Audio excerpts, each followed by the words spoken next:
To American Express, their coupon book strategy is gold.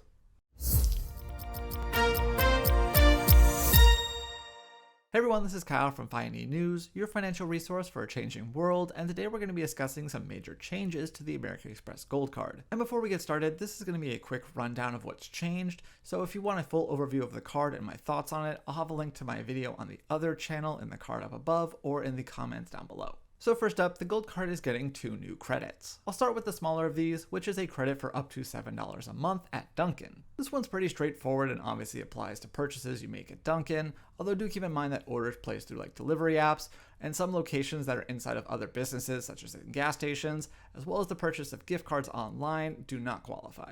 The other new credit is up to $100 a year for purchases at Resy restaurants. If you're not familiar, Resy is a restaurant reservation platform that Amex acquired a few years ago. However, it sounds as though you don't actually need to make a reservation through Resy for the restaurant in order to get this credit. You just need to make a purchase at a restaurant that is on Resy. That brings us to what is probably the biggest change, and that is that the annual fee for the Gold Card is increasing from the current $250 to $325 per year.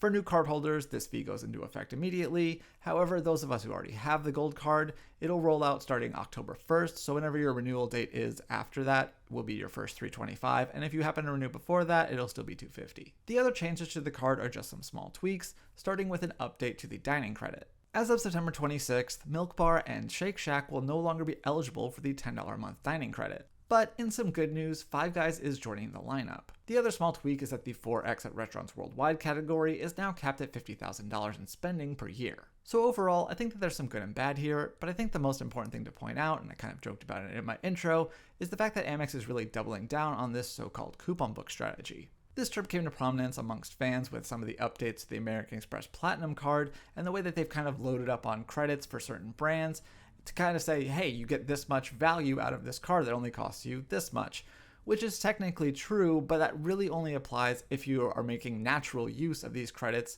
and buying things that you would have bought anyway. So on that note, while it's easy enough for me to spend $7 a month at Dunkin' for free, I am kind of paying for that because I wouldn't have done that otherwise, so that $84 doesn't really get valued at $84. For most people, I do think that the Resy credit probably makes a little bit more sense.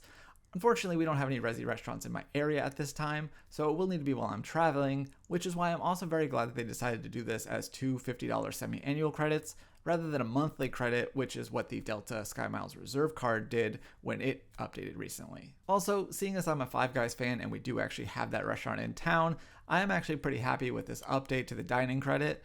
I miss Shake Shack, I like it when I travel, but it's nice to have an option in town. All in all, I'll need some time with the card after these changes to kind of see if I think I want to renew.